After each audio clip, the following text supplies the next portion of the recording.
Prions. Tendre Père, nous te bénissons, nous te célébrons et nous te magnifions pour la grâce que tu nous fais de nous retrouver à tes pieds. Tu nous as attirés pour nous instruire, pour nous révéler les choses cachées, pour nous fortifier et pour nous bénir. Accorde-nous l'assistance de ton Esprit Saint et que tous les auditeurs de cette émission soient davantage fortifiés et préparés pour la manifestation de ton règne ici-bas et pour la vie éternelle. Sois béni, Père, parce que tu nous as exaucés. Au nom de Jésus-Christ, notre Seigneur Sauveur, nous avons prié.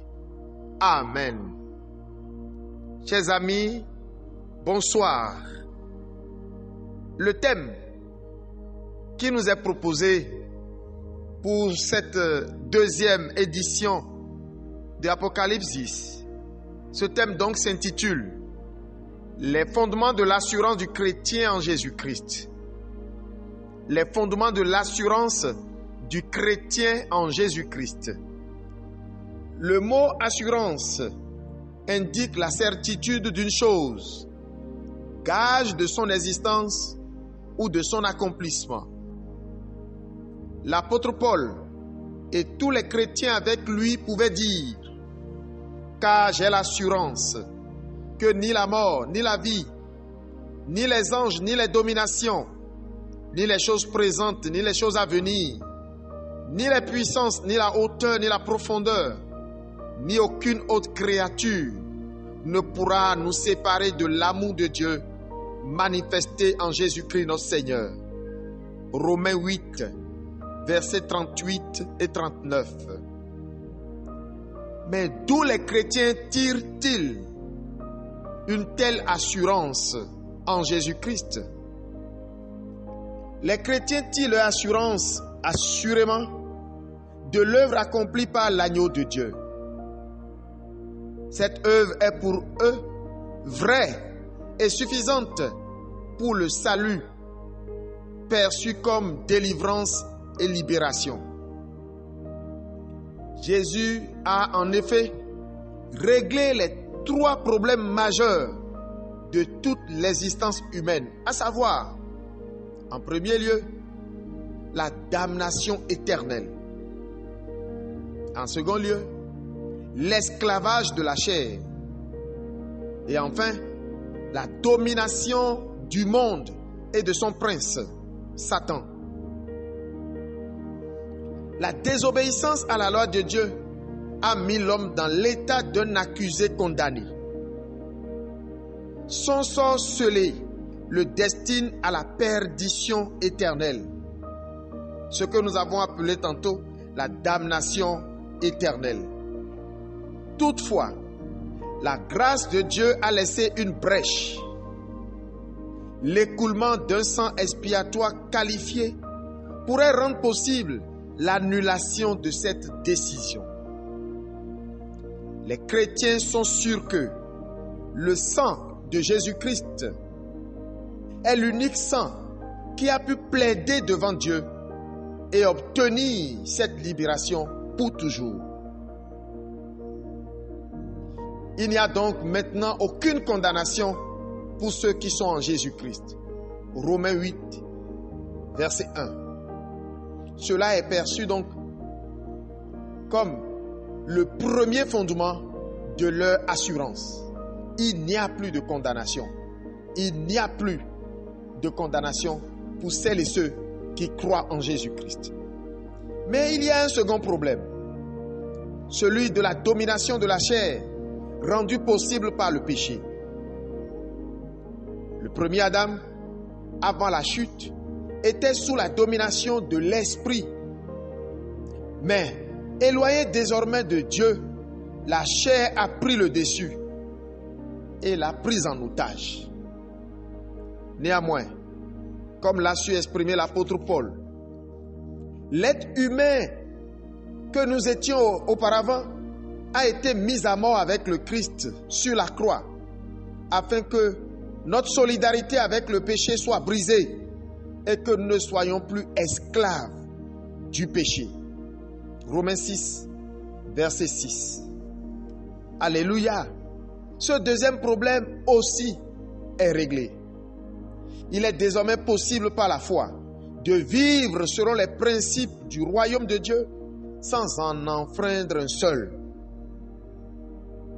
Le dernier problème majeur, c'est celui de l'emprise des démons rendu possible par le péché et la malédiction. Mais Christ s'est fait malédiction en se laissant pendre au bois. Ainsi, quiconque croit en lui jouit par la foi des promesses de Dieu au peuple de son alliance. Galates 3, versets 13 et 14. Les problèmes de la damnation éternelle, de la domination de la chair et de la malédiction étant réglés, les forces des ténèbres n'ont plus d'aiguillon pour manifester leur emprise. Colossiens 2, verset 15. Tout cet ensemble de conquêtes éloquentes se concrétise dans la vie du chrétien par la foi seulement, cette foi qu'il met en jeu.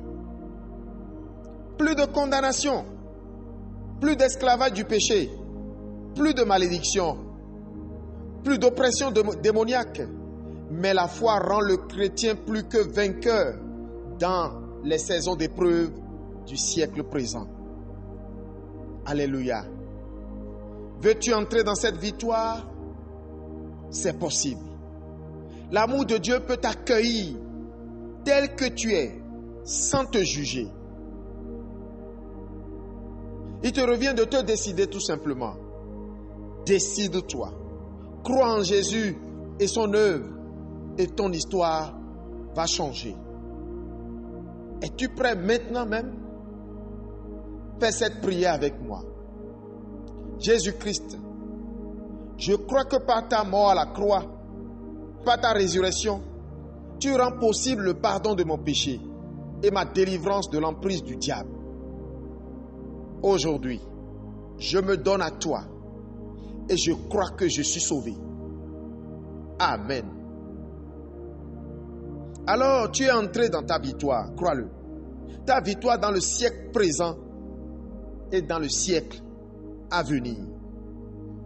Tu es plus que vainqueur. Amen.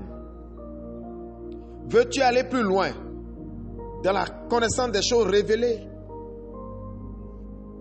Je t'invite à nous contacter au plus 229 97 30 25 00.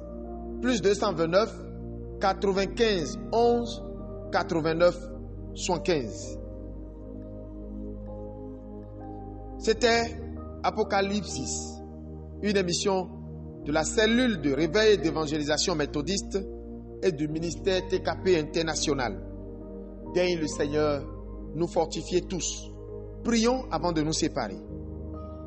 Ô Seigneur Dieu, nous te bénissons pour l'assurance que tu nous donnes. Parce qu'à la croix, tu as annulé toute condamnation. Et ton sang a été qualifié pour plaider en notre faveur. Tu as brisé la domination de la chair et tu nous rends capables de vivre selon ta volonté.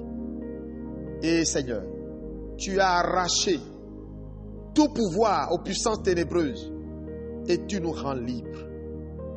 Permets que, Seigneur, nos auditeurs qui, Seigneur, sont peut-être perturbés encore par le doute, reçoivent l'assurance. Que ton Esprit Saint les convainc, car c'est lui qui vient convaincre du jugement, de la justice et du péché. Merci Seigneur Jésus pour le salut de quelqu'un ce soir.